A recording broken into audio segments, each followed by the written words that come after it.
hikmah Allah Subhanahu wa Ta'ala menciptakan kita ini, tentunya Allah ingin agar kita memperbanyak amalan-amalan yang soleh.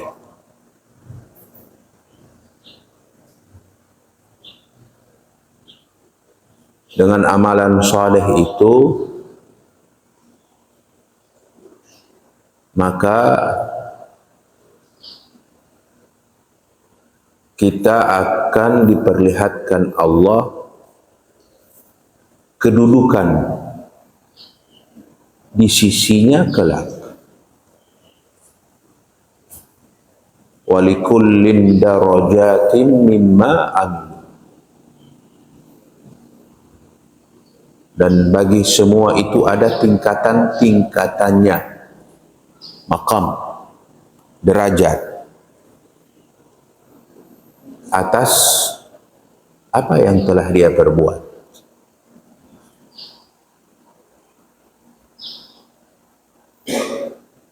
Dan amal soleh juga adalah sarana untuk menggapai surga Allah.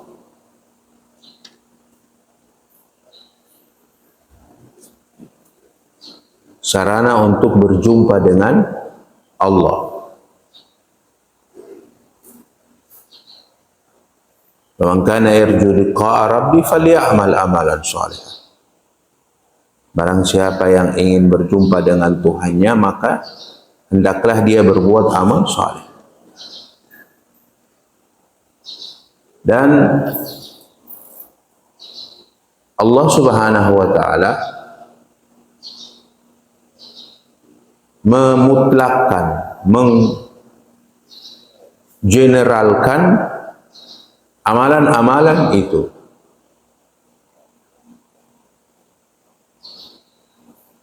Tidak ditentukan secara pasti.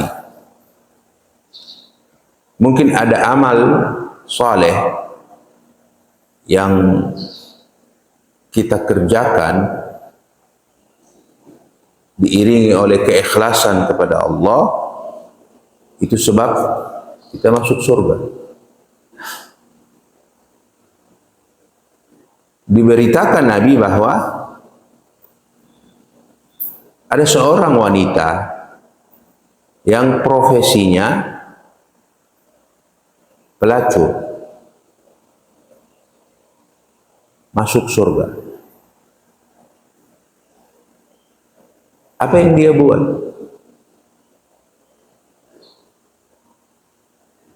Sangat sepele. Di dalam riwayat disebutkan bahwa dia melihat seekor anjing yang sedang menatap bibir sumur dalam keadaan haus. Lalu dia membuka terompahnya, sepatunya, dan mengambilkan air, diberikan minum itu aja. Ini amal saleh. Hanya dengan berbuat itu, Allah ampuni ini hamba, lalu Allah masukkan ke dalam surga. Jadi kita tidak tahu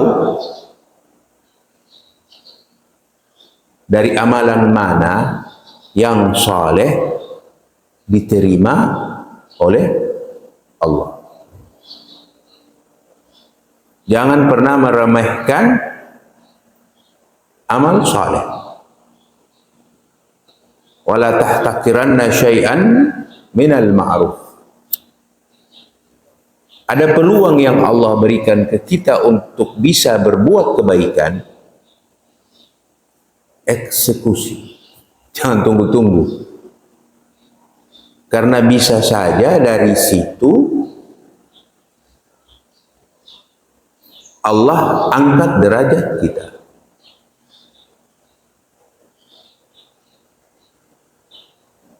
Aku melihat seseorang bolak-balik di surga.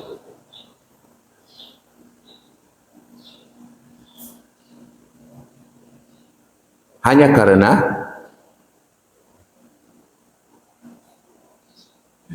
ada pohon yang tumbuh di tengah jalan.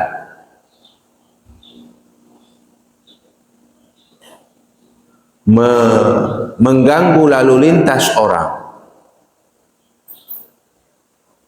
Lalu pohon itu dia tebang. Hanya menebang, hanya menjauhkan sesuatu yang mengganggu. Mungkin itu bisa belingkah atau pecahan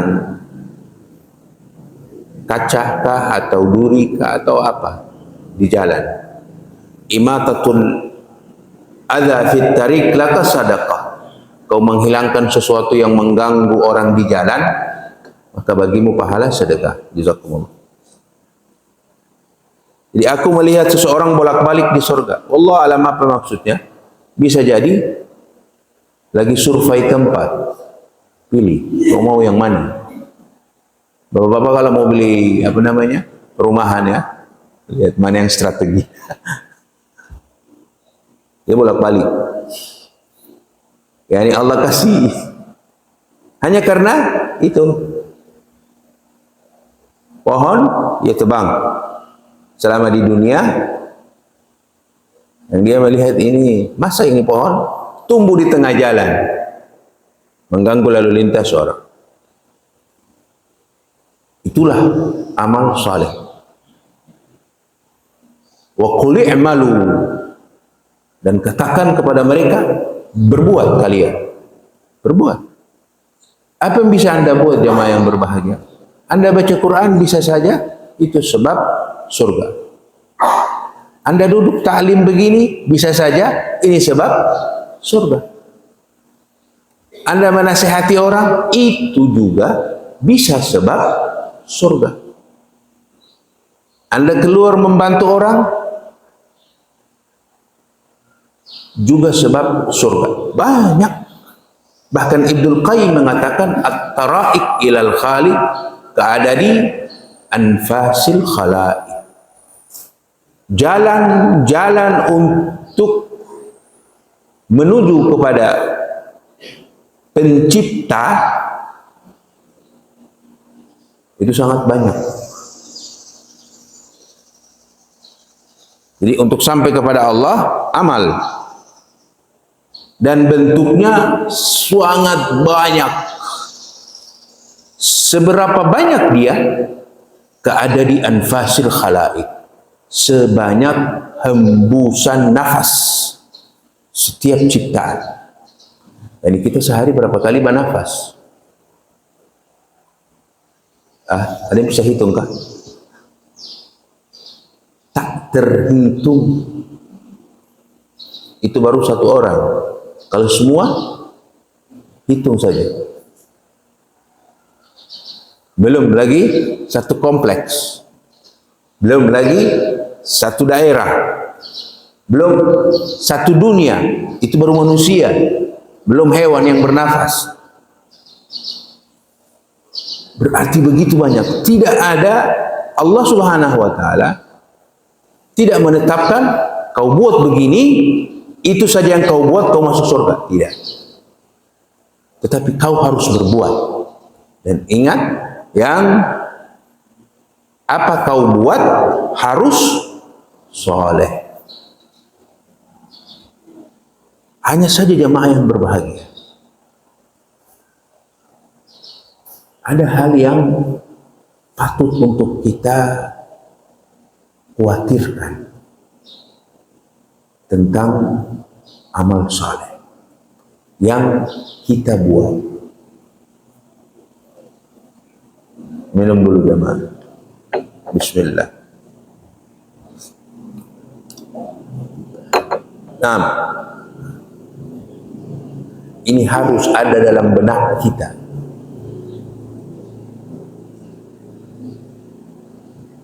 Karena ada ayat yang menyatakan wa qadimna ila ma amilu min amalin. Dan mereka mempersembahkan ke kami, memperlihatkan ke kami, memaparkan ke kami apa-apa yang telah mereka perbuat. Sedekah, bangun ini, bangun itu, nasrul ilm dan sebagainya, macam-macam dia buat. Tetapi faja'alnahu haba'am manthura, kami jadikan amal-amal tersebut bagaikan debu yang berterbangan. Pernah lihat debu jemaah yang lagi terbang? Lubang ini kalau matahari terbit akan disusul oleh cahaya. Cari rumah yang ada lubangnya atau jendelanya, buka, masuk cahaya. Maka di antara cahaya itu ada debu-debu. Coba tangkap. Anda tangkap. Bisa kah? Anda tangan Anda sendiri tidak jelas kotor apa tidak. Yakni Allah mengabarkan faja'alnaha haba'am manthura, kami jadikan amal-amal mereka bagaikan debu yang berterbangan.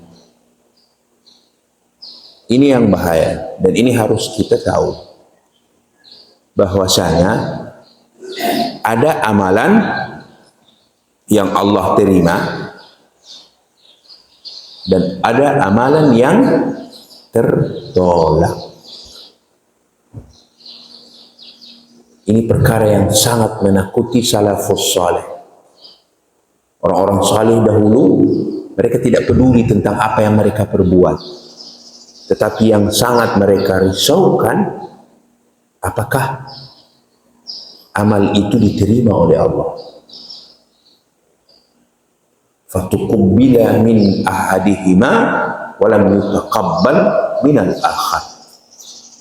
Dan Allah menerima salah satu dari amalan keduanya, dua orang ini, serta menolak daripada yang lain.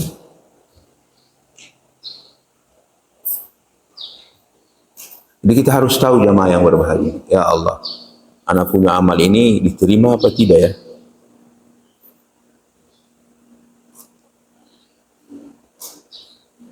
Ini indikator diterimanya ataupun tidaknya amalan kita. Dan harus kita tahu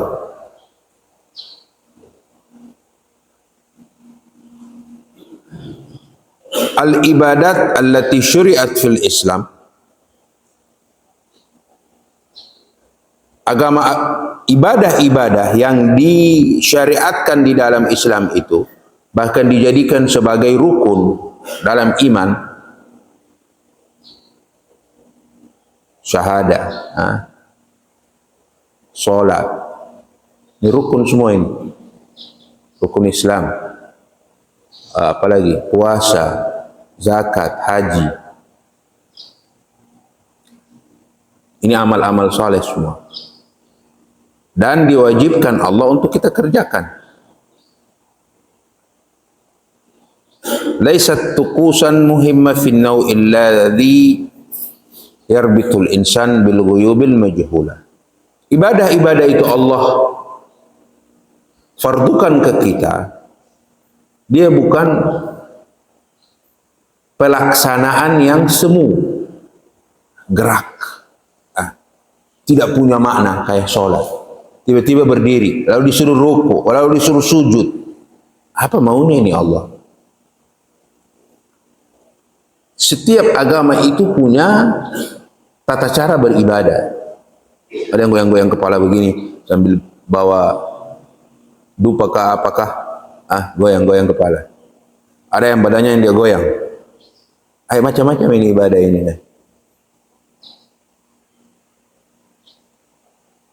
Tetapi yang membedakan Islam dengan ibadah-ibadah lain,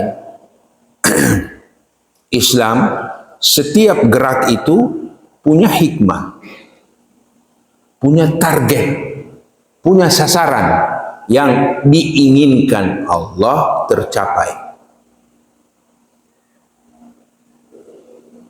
Jika tidak atau belum, berarti ibadah-ibadah itu terpending.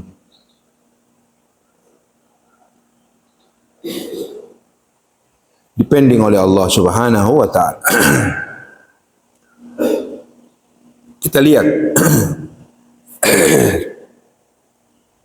salat.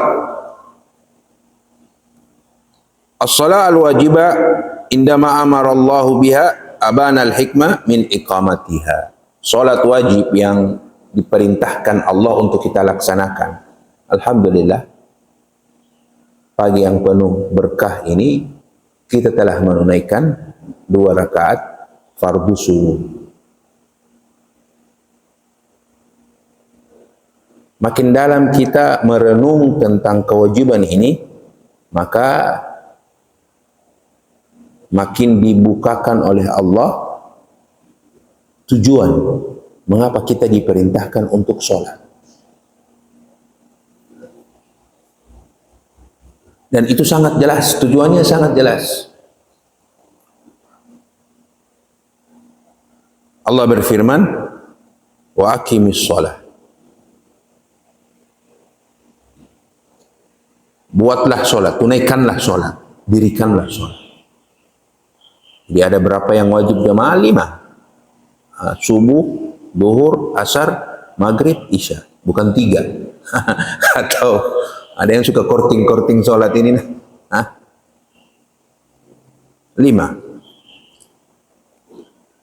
Wa aqimis shalah, dan tunaikanlah sholat. Mengapa ya Rabb? Allah kabarkan targetnya, tujuannya, mengapa dia perintahkan kita untuk sholat. Inna sholata tanha anil fahsya'i wal munkar. Sungguhnya sholat itu akan mencegah seseorang daripada perbuatan keji dan mungkar. Jelas. Jadi kau sholat agar kau menjauhi perbuatan kriminal. Fahsya, dosa-dosa yang biasanya menyangkut syahwat.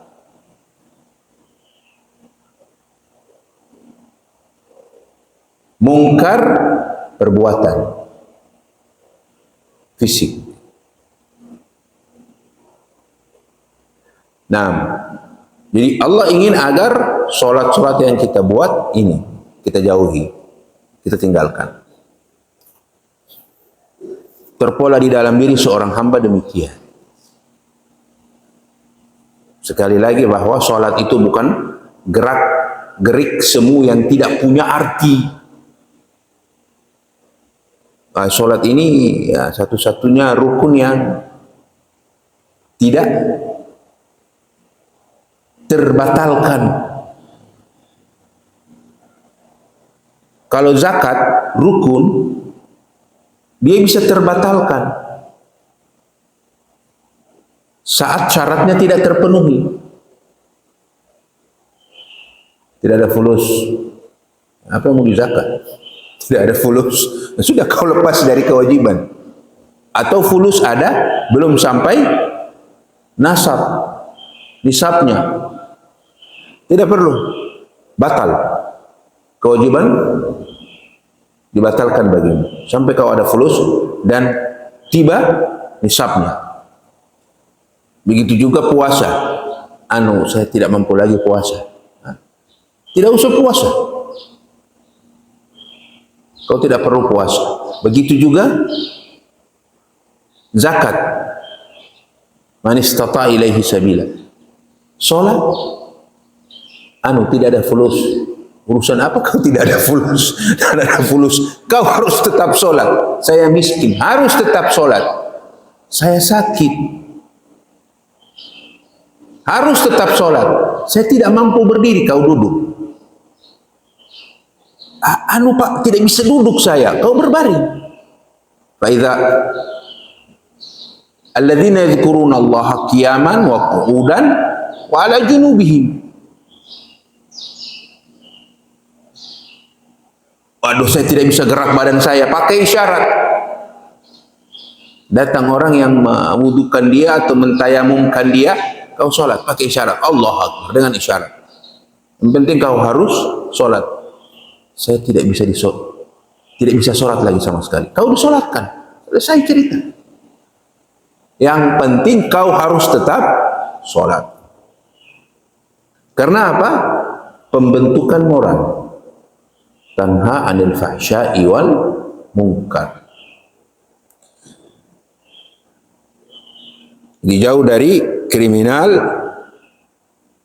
serta mensucikan diri dalam semua bentuk keburukan ucapan dan keburukan amal. Itulah hakikat sholat.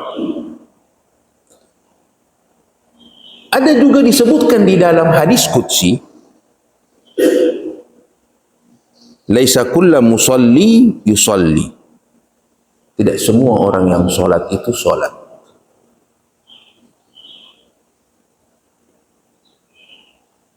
Innama ataqabbalu shalah mimman tawadha'a biha li'udmati. Aku hanya menerima sholat. Ini dia. Aku hanya menerima sholat bagi orang-orang yang tunduk di hadapan kebesaranku. Lahir pengagungan dia di hadapan Allah. Yakni Allah itu hadir di hadapannya. Ini bukan saat dia di masjid lalu dia bisa hadirkan Allah, kemudian di pasar yang dia hadirkan syaitan sehingga seenaknya dia bertransaksi. Tidak ada perbedaan saat dia di rumah Allah, saat dia sedang membaca Al-Quran ataupun beribadah, dan saat dia sedang di pasar ataupun bertransaksi bisnis. Semua yang hadir di hadapannya kebesaran Allah, sehingga saat dia bisa menghadirkan kebesaran Allah ada rasa takut. Fahsya wal munkar jauh darinya. Dia tidak akan menzalimi orang, dia tidak mau tipu orang, dia tidak mau membohongi orang, membodohi orang, meremehkan orang, merampok harta orang. Mengapa? Karena dia ada sifat takut bahwa Allah itu maha besar. Jadi tidak semua seorang hamba itu sholat saat dia sholat.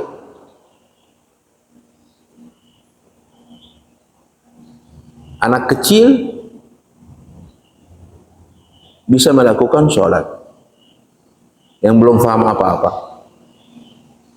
Suruh action dia untuk sholat, dia sholat bisa. Allahu Akbar, baca ayat, Masya Allah, berdiri. Kalau perlu ada sedikit tangisan, sandiwara. Sholat, ruku, sujud, selesai. Bisa. Atau kita lihat sinetron-sinetron, para artis-artis Masya Allah, sholat. Di dalam sholat, di tengah tahajud, ada Masya Allah ini. Tuntutan skenario-nya. Di tengah malam dia tahajud, mulai dia berdoa, banjir tangisan di hadapan kamera. Salat bisa. Bahkan orang munafik salat, wa idza qamu ila shalah, dan jika mereka menunaikan salat, mereka salat. Tetapi apakah salat semacam begini diterima oleh Allah?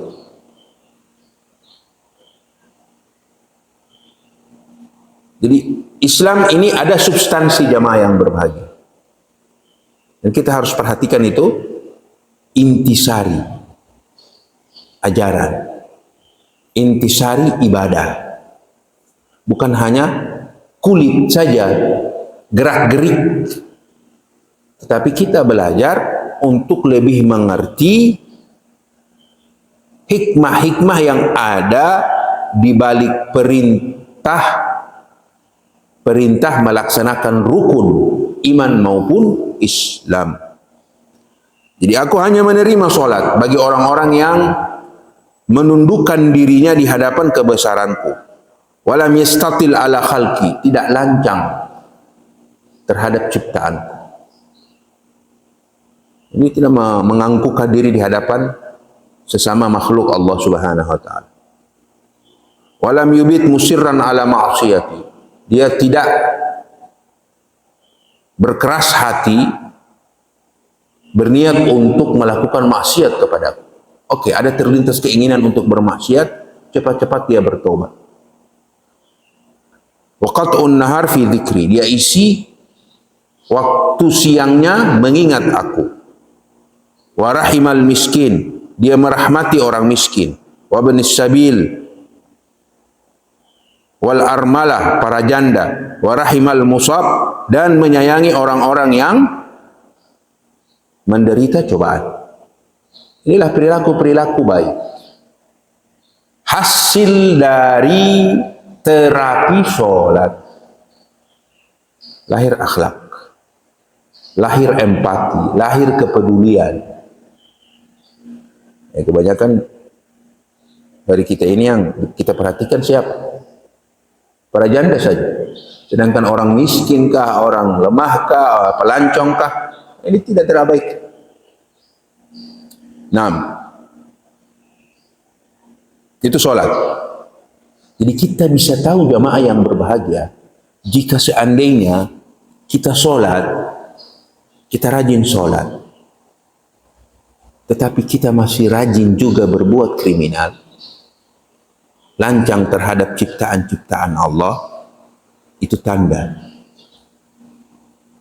bahwa sholat kita perlu diperbaiki. Sholat kita belum sampai kepada sasaran yang diinginkan Allah Subhanahu wa ta'ala.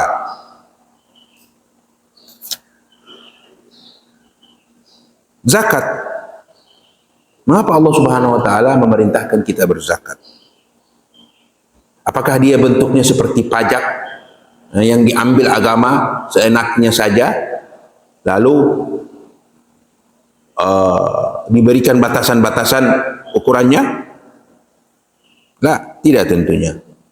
Tetapi perintah untuk berzakat, awalan gharsul limasyairil hanan war ra'fah. Yang pertama adalah penanaman rasa hanan, kasih sayang dan kepedulian. Terlatih di dalam diri ini kasih sayang kita kepada makhluk Allah Subhanahu wa ta'ala. Alhamdulillah, Allah berikan aku kelebihan, kasihan yang sana. Tumbuh itu rasa kasihan. Wa tautidun li alaqati ta'aruf, penguat hubungan-hubungan untuk saling mengenal. Yani sehingga kita tidak berbuat batasan. Kami orang-orang eksklusif, karena Allah luaskan harta, adapun kalian maaf saja. Di lembah sebelah, kami lembah lain. Tidak. Tetapi dengan dia berzakat agar hubungan ini makin kuat. Hadu tahabbu. Berilah hadiah, niscaya kalian akan saling mencintai. Kan ada respect. Orang-orang yang susah merasa dia dihormati, merasa dia diperhatikan, sehingga tidak lahir kecemburuan. Ada batasan nilai-nilai kemanusiaan? Tidak. Dia merasa dihormati, dia merasa dihargai, tumbuh rasa cinta. Inilah terjalin hubungan kemanusiaan di antara sesama.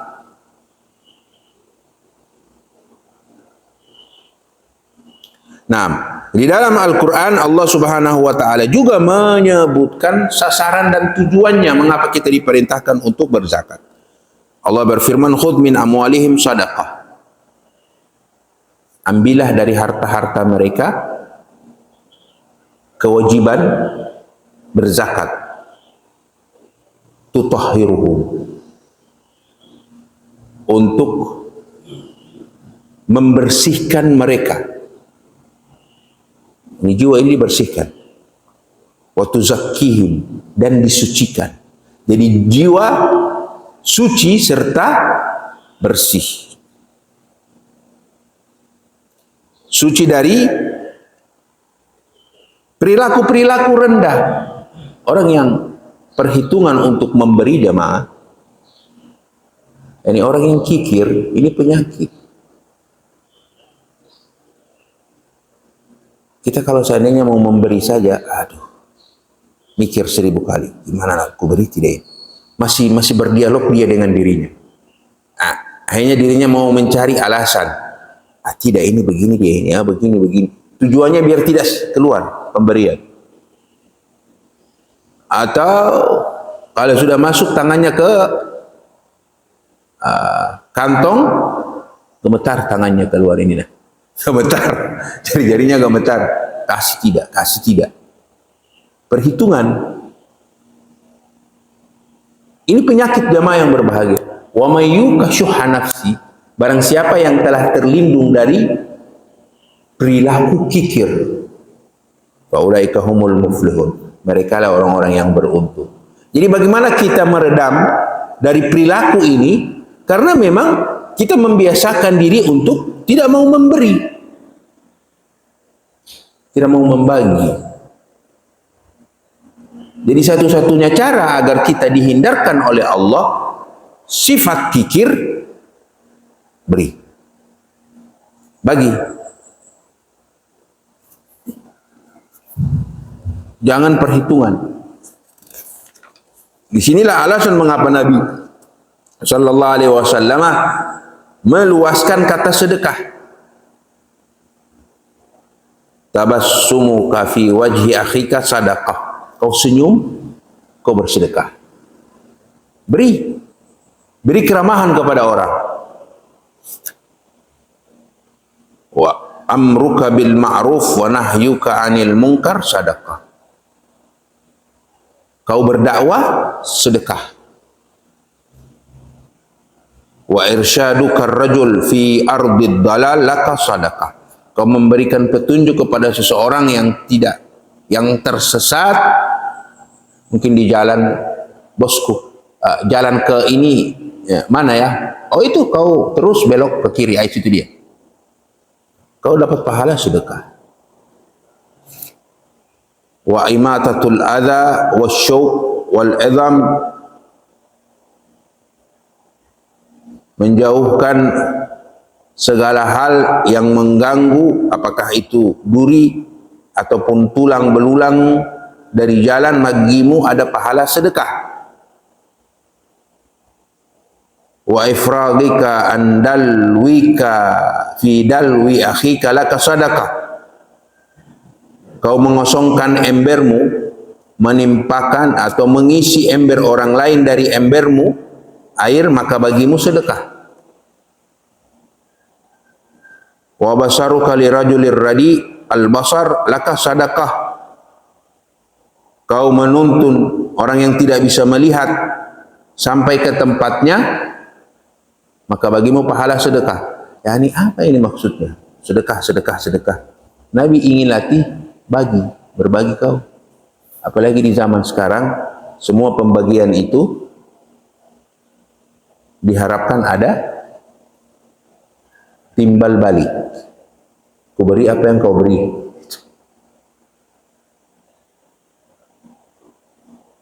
Dalam bahasa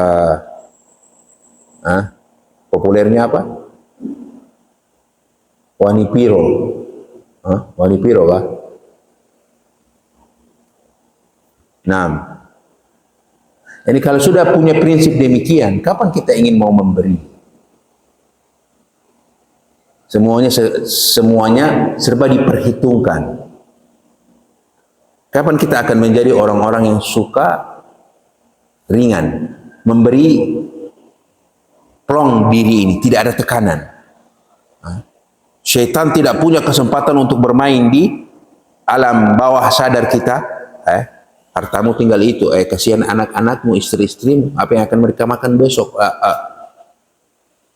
Jadi ditakut-takuti terus kita oleh syaitan, seakan-akan kita ini akan habis harta. Orang punya harta sini, harta sana, aset kiri, aset kanan. Saat berhadapan dengan semestinya dia mengeluarkan bantuan, dia mengatakan saya tidak punya apa-apa. Serba perhitungan. Sampai dia lupa bahwa dia itu punya apa-apa.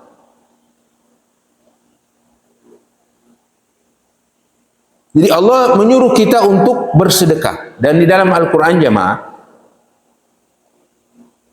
sedekah itu atau berzakat itu banyak versi bahasanya. Biasanya diungkapkan oleh Allah dengan ungkapan sedekah. Biasanya dengan ungkapan infak. Bahkan zakat. Beragam. Bahkan orang beriman itu strategi hidup itu harus apa? A'ta wattaqa wasaddaqa bil husna. Ini dia, ini orang beriman. Fa amma man a'ta. Adapun orang yang memberi, Allah pendahulukan ini. Orang yang punya perilaku suka memberi, wattaqa, bertakwa, wasaddaqa bil husna, membenarkan surga. Fasanuyassiruhu lil yusra, maka kami akan jadikan hidupnya mudah.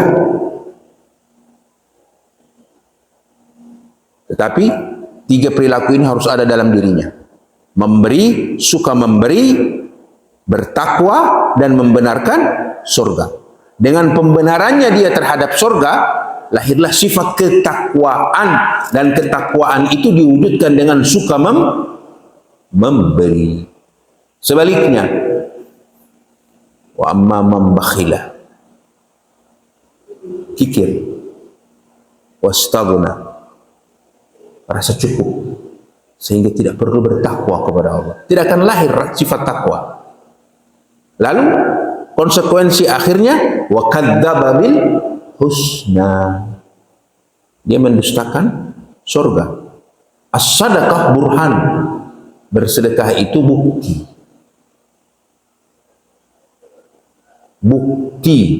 bahwa seseorang itu beriman, seseorang itu muslim, membenarkan apa yang Allah janjikan dan Rasulnya.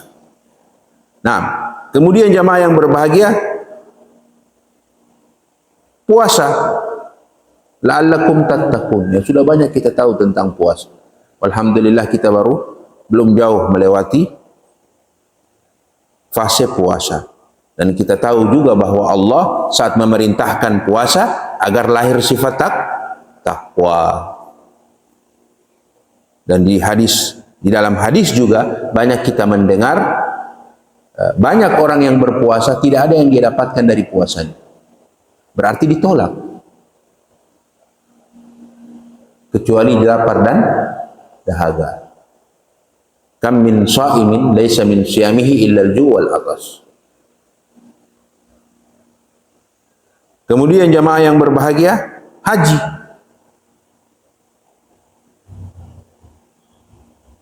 Al-hajju ashhurum ma'lumat. Haji itu adalah bulan-bulan yang maklum, yang diketahui. Maka barang siapa yang difardukan kepada mereka untuk haji, hendaklah mereka jangan melakukan rafas, fusuk dan jidal di dalam pelaksanaan haji. Ini etika moral. Rafas, ucapan-ucapan yang tidak, ucapan-ucapan vulgar. Fusuk, perbuatan-perbuatan fasik. Jidal, suka berbantahan. Pergi haji hanya berbantah-bantahan di sana.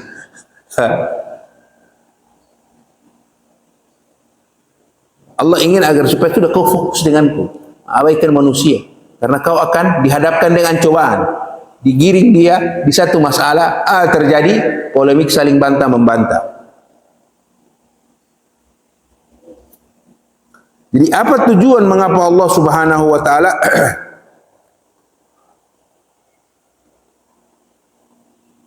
menyuruh kita untuk melaksanakan haji?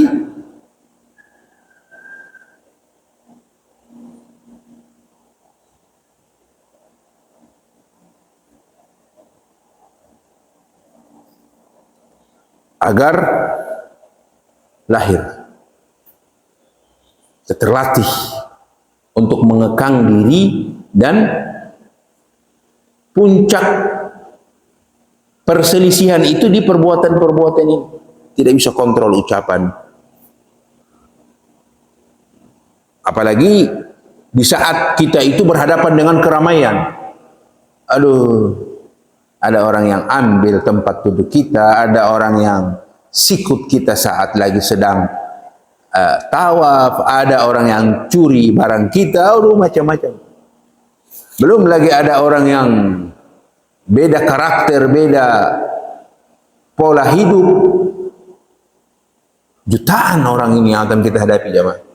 Otomatis kalau tidak terlatih untuk mengekang emosi, kita akan larut dengan hal-hal yang terlarang untuk kita lakukan saat kita haji.